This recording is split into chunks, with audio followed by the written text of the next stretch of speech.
Considering I'm about to review this bad boy right here, the ES1, in a very soon to come video, I thought it'd be good to balance it out with something much cheaper. So today, we're gonna take a look at the HiBrew H10.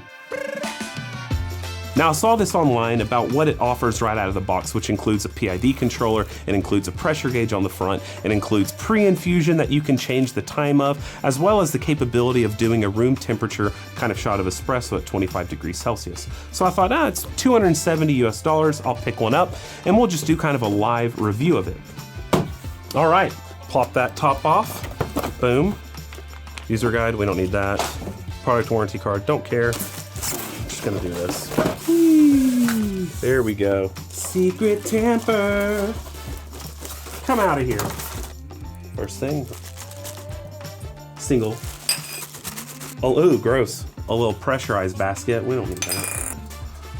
Ooh, doesn't look that bad actually. Ooh, I don't like all this plastic. Coffee ground scoop. It's got a nice little brush on the end. Seems pretty hefty. They got little protections on the end of that split. Let's check this out. Beveled, not straight walled basket. Yeah, not too shabby, 58 millimeter. But what you notice immediately is there are 3 flaps here, not 2, so that means it's not going to be compatible with other 58 millimeters. You have the split shot, which comes off really easy. Nice threading there, no glue or anything holding it on. So that'll be pretty easy to clean up.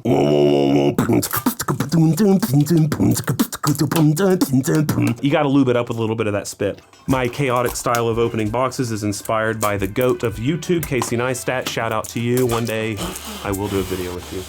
So this is what we've got. I don't know how much that weighs, maybe like 3 kilograms, maybe, very light. They say there's, the outside is supposedly stainless steel. I guess. Let's see, do we have a magnet somewhere? I know I do. It's very thin, but it holds. All right, cool. We have our nice like 1.7 liter, I believe, water reservoir on the back. Easy to take off just like a lot of these other machines. Cover at the back that I'm glad I saw, boom. That's actually a nice little touch, so nothing kind of obfuscates it in shipment. Got a little cup tray here.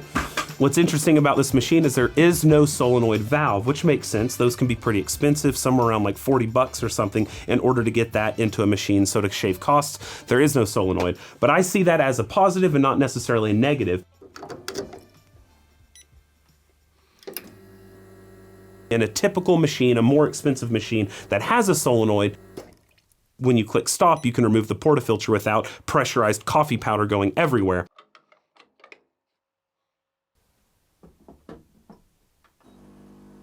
This one doesn't have that release, so when you turn the pump off, it's still pressurized. So you could start a shot, stop it, let it bloom as long as you want, click it again, continue the extraction.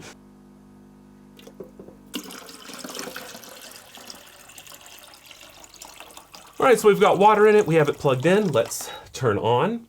So because this is a thermal block inside, it should take no time at all to heat up. It's not like a boiler where you have to heat up a ton of water at once. It's gonna quickly heat up a small amount of water that's in the thermal block itself. Now here is a picture of a thermal block. So the idea is there are kind of like veins inside or little canals. That water fills up, it heats up that whole block, which is typically aluminum, and it superheats it really quickly. So you have about 45 seconds or something like that, depending on the thermal block. Now there are some companies that do a really great job with them, like Escazo. I'm assuming this is a really cheap one, but sometimes they can last a good while if you are very anal about using proper water in your machine and you do descaling every so often. Now, of course, it'd be best if you used a water that didn't cause either corrosion or scaling, which would mean you'd need to invest in something like a reverse osmosis system or use demineralized water where you're only adding potassium bicarbonate, doing the Dr. Pavlis method, and then you can post-mineralize with general hardness if you want. But if you want them to last a while, you have to take the utmost care of them. As you see, we have it at 92 degrees right now. It's already heated up. We can go ahead and see. I'm gonna burn my hand for fun because we do that here. So you see it's pumping. It's got to fill up the thermal block actually. So the block may have been at temperature, but there we go. Yeah, that's pretty hot. You see that steam coming. All right, so it had to actually fill up that thermal block first. That's the first time I turned it on. So it pumped water into that system. The pump will not turn on until you activate it. Now, as you'll see, it comes out immediately. Imagine me and you, I do. I think about you day and night. It's only right. I just made a mess. Thankfully, I did see a really in-depth kind of measuring testing done by another YouTuber. I had to use English auto translations, but I'll link that video down below. But it does look like in the pre-infusion, there's no real way to know the pressure. You're just kind of hoping it's not too ridiculous. And then it goes up to that 9 or 10 bar area. Pressure gauges are pretty simple and straightforward, so this will be quite accurate. Of course, it doesn't show what the numbers are, but you should rest assured, based off of the testing he did, he saw that at the end of the green, it was 10 bar. So if you're in that green zone, you're between 5 and 10 bar. The closer to this side, obviously 5, the closer to that side, closer to 10. And then past that, it goes up to about 14. There is a screw inside the OPV that you can turn, a quarter turn or whatever, in order to control the top out pressure. I know that someone online was talking about maybe you could like drill a hole in here so that you could fit a screwdriver just into the casing when you want to play with it. I'm obviously not going to do that. I'm not too worried about it topping out at 9 or 10 bar. I did this video, the 6 versus 9 bar type thing. And honestly, with this, I'll probably want to kind of focus on more descending pressure profiles. So doing a big bloom. Now, what's going to happen when I do a big bloom on a puck is it's going to lessen the puck resistance a lot, meaning the resistance inside of my portafilter is not going to be high enough to maintain whatever pressure that this is wanting to get to. So this pump only has a very specific water debit. That means how much water it will push out in order to maintain whatever pressure you have the OPV set at. So it's going to descend in pressure with the styles of shots I want, which is good enough for me. So I actually want it to go up, you know, about to the top of that green area, maybe a little less, then I want it to kind of descend down. One thing that we can do is we can switch between Celsius and Fahrenheit by holding down those two buttons. So it's at 198 Fahrenheit, I'm gonna switch it back to Celsius. 92 Celsius. Now, if we want to switch the temperature, what we have to do, I believe, is hold these two buttons. Nope, that changes the pre-infusion time. I'm learning with you. So we go up to 10 seconds, or we can go down.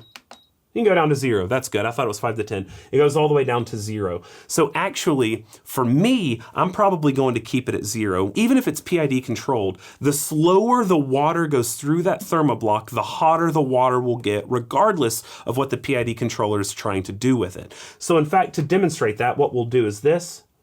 I'm going to go back. I'm going to increase it. We're going to go up to 10 seconds and let it save. But I'm going to take a scale. I'm going to take out my Smart Espresso Profiler app, and I'm just going to use it for the scale function. First off, you'll see on this chart that it's a lower flow rate. It's restricting the flow rate coming out of the group head, and it's going to have a lower pressure, top out pressure, supposedly. I can't actually test that. I would imagine, though, it's not going to go up very high, maybe around 3 bar. And then after 10 seconds, we should see an increase in the flow rate and a return to normal temperature based off the amount of steam that will be produced. Right there. So you hear that pulsing. It's slowly pushing the water out. And you see the steam starting to come.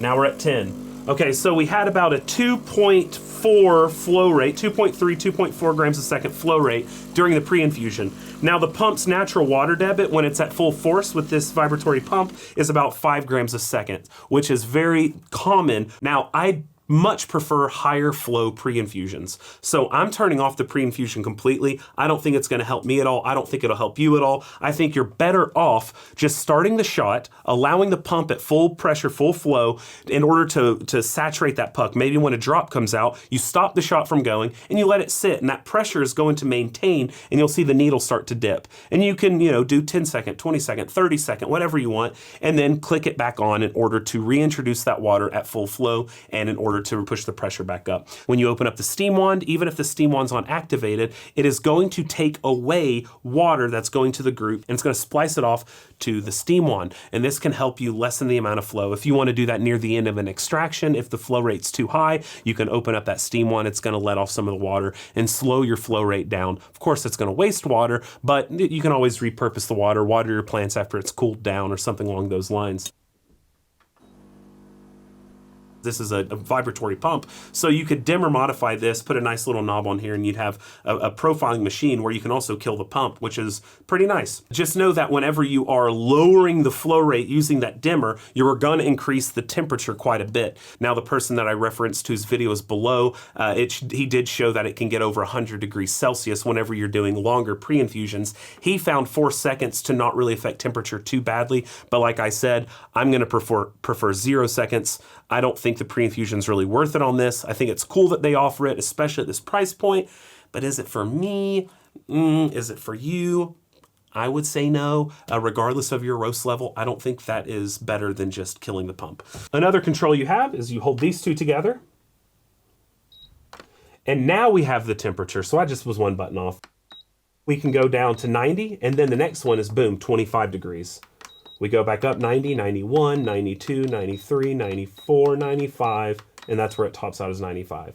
So again, I'm relying on the data that I saw where the person actually used a thermometer in his video.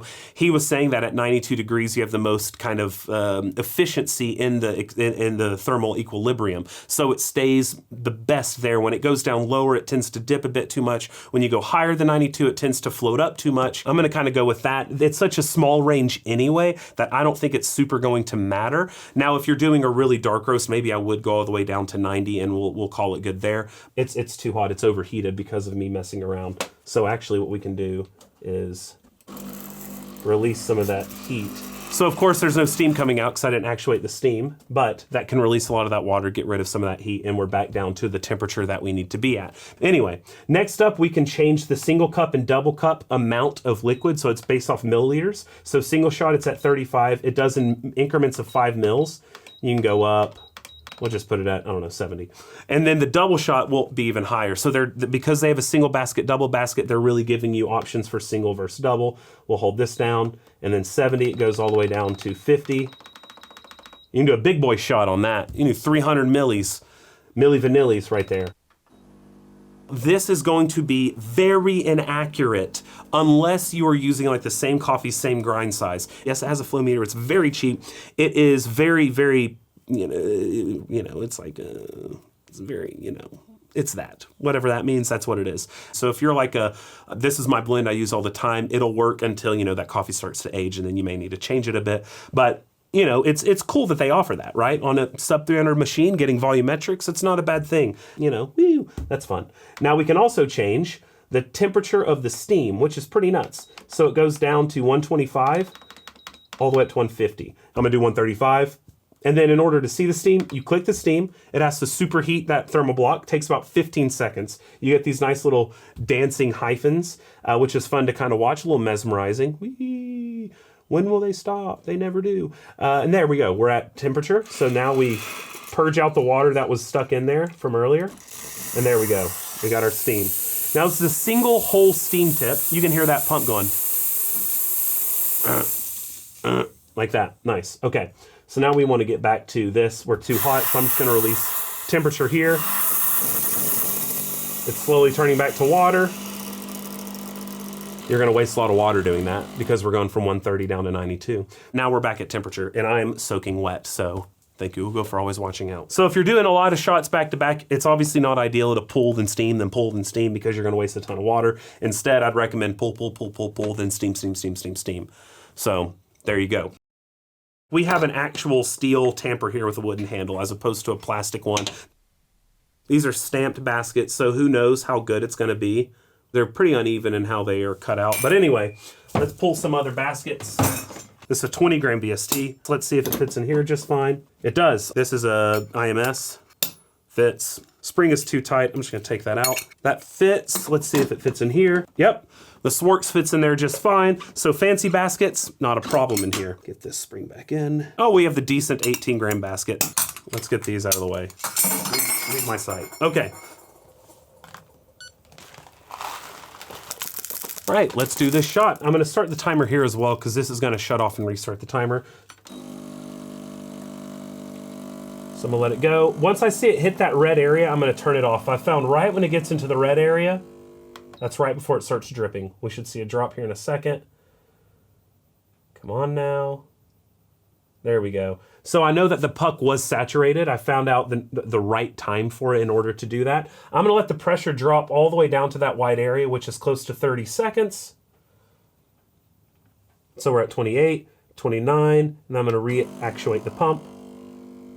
And there we have it. So we have a blooming style espresso there. Now what you're gonna see that, the pressure is gonna be descending throughout the entirety of the shot, just barely going down as that puck is eroding. But if I see the flow rate is getting too high, as it's trying to maintain pressure, what you can see here is I open up the steam wand. You ready? And look, that pressure dips because I'm taking water away from the group and I'm putting it in the steam wand. And that allows, you see how the trickle happens now? I'm gonna turn this off. And boom, that was a 1 minute blooming shot of espresso. Obviously you don't need to open up the steam wand. I just wanted to show that that does work. I mean, it can pull really nice espresso, which really opens up a big repertoire of opportunity when you're brewing your coffee. If you think your shot is choked, you can just turn it off and now it's a blooming style shot. You let it bloom for 30 seconds, start it up again, and that is gonna be enough disintegrated that it should rush through and not have an issue. I've found in previous testing, and I've talked about this a lot, little minor differentiations of temperature like that, fluctuations, is not going to cause a big sensory difference. A lot of people claim that it does. The only sensory testing I know of shows that people weren't able to tell the difference between 3 whole degrees centigrade when doing espresso. I mean, you have a $280 machine. It has PID, which is better than most anything. And when you look at like alternatives like the stock Gaja Classic, where you have no PID controller, this is gonna maintain temp a lot better and you don't have to temperature surf because it has that PID controller inside. The group head inside is not stainless steel, it's not brass, it's nothing like that. It's made of like this glass and plastic kind of mixture. I can't remember exactly what it's called, but apparently because it's separated from the boiler, it actually does a really nice job and should last a pretty good long time. You shouldn't really have any issues there. Of course, it is still water going through that type of plastic, so I know that's a big concern for a lot of people. Now, because it is like that and it's not gonna be heated up unless you dump a lot of water through, you can switch on the steam and it's gonna go through that group head to the steam wand, which can kind of artificially heat up the group head for you. Run a little water through, you should be good to go. All right, so let's go ahead and get this shot going. All right, now we're gonna switch over to steam. Let that heat up for about 15 seconds as I remove my cup. Clear out the steam wand of the water that's sitting in there until it turns to steam. There we go. And then we'll steam some milk from a really precarious position. No, steam power is actually not too bad. It's pretty powerful for how small this machine is. So it takes about 30 or 40 seconds to steam, not too bad. I did that in their pitcher, but I'm gonna transfer over to my own for the pour because I need to give me all of the help I can get with this pour. All right, so here we go. Let's see how that milk stands up in the espresso.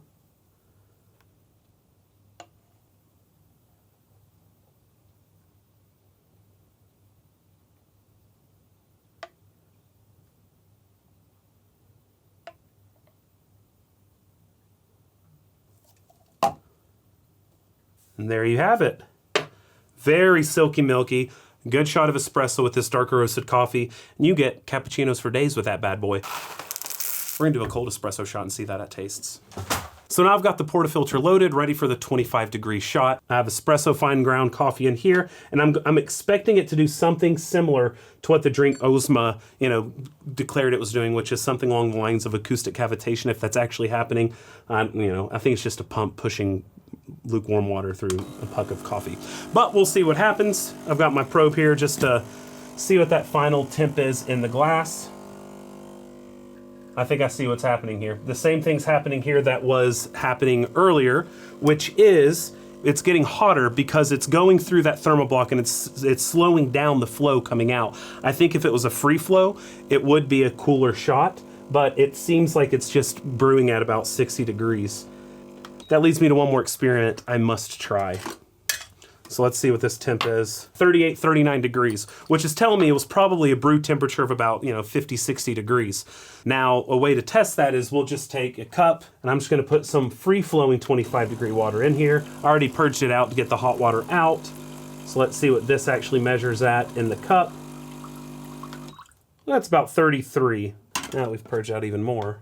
Let's see if we get enough out, it'll go down even more. Yeah, about 32 degrees. But it definitely goes up as it's going through that fine powder. Maybe their intention was to use a really coarse powder so that it comes out almost at full flow rate, which would make sense.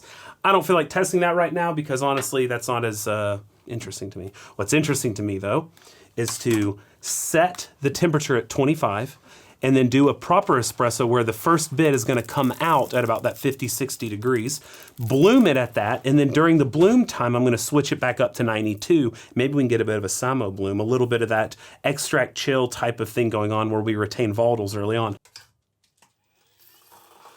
You know it's a roller coaster with me, especially if I'm doing a review live. I'm gonna find things out as I'm going, and it's just gonna elongate. So I hope you appreciate it. But this has been a fun review so far. I hope you're enjoying it. And if you are, please hit the like and the subscribe, leave a comment down below, because that all really helps me a whole lot. So thank you very much. But anyway, let's test that out. So we're gonna start this same time. There we go. Let that water go through, and then once we get up to that red part, I'll turn it off and we'll quickly switch the temperature. Okay, so liquid's already coming out. Now we're gonna switch the temp. Now we're at 92. And I'm just letting it bloom. All right, now we're at temp, and we're at 40 seconds. So 40-second bloom, a little longer than I would perhaps like, but we're getting there anyway. All right, so here it comes. We're back up to about 9-ish, 8.5-ish bar of pressure as it's extracting. Overall, we're at about a 54-second shot, and I had 18 grams in the basket. We're gonna stop it at 45, so we'll stop it right now. All right, so that was a minute-long shot. And we have it here, so let's give it a taste. Stir it up. Wow, yeah, that's really interesting. Of course, the temperature overall is much lower because we did that early cooler temp, and it's not gonna get all the way back up to that 92 immediately. That group head is pretty cool. And so, yeah, we're already at drinking temp of around 50 degrees or so, and so, anyway. It's not bad, it's not bad. TLDW. Not a typical portafilter, so you have to use theirs. You can cut off the bottom if you want it bottomless, or you can try to find a bottomless one that has those 3 flaps. It can fit any of those 58 mil baskets, even the Swartz 20 gram or whatever size basket that is fits inside of it. 20 bar pump, but it does have the OPV set around 10 bar. The manometer works pretty well. So once it gets in the green to the red, from 5 to 14 bar, it's a bit more accurate. Water temperature in here, you stick around that 92, it seems to work pretty well for me. The 25 degree, not so well, but it's fun to play with. Steam one, good, single hole. It's now been about 30 minutes since I steamed this one, and it is still holding its texture really well, which means we had really perfect microfoam. The fact that you could dimmer mod this on the vibratory pump is a really cool idea. That way you don't have to waste water doing the poor man's flow control. A big thing that a lot of people won't like is that group head material inside, which is completely understandable. Other than that, it's actually built pretty solidly, works really well. I'm excited about this. I don't think this is a bad way to spend $250, 270 bucks. It's definitely better than that Aldi machine that Daddy Hoff reviewed that he despised. At this price point, I'm not sure there's anything that really matches it. I've tried those DeLonghi's and everything else, and this out of the box gives me so much capability that I'm pretty happy about it. Let me know in the comments below, is this interesting to you? Is this like, wow, I didn't know you could do all that with such a cheap machine? Or are there things on this machine you didn't realize you could do with your own? Like if you don't have a solenoid on your machine, or if you have a steam one and you're like, oh, I didn't realize I could just dump out water during the shot and lessen the flow rate if they're connected to a single boiler or a single thermoblock. It was a fun video. I enjoyed doing this. Let me know if you liked this type of video as well, where I kind of do it on the fly with these cheaper machines, just that first use experience. Anyway, thank you so much for watching. If you're interested in supporting a bit more, my Patreon is linked below, where I give away a lot of these things that I buy using Patreon money. Thank you, thank you, thank you. I'm so grateful again for all of you for this experience that you've helped me cultivate in creating these videos. I hope you brew something tasty today, and cheers.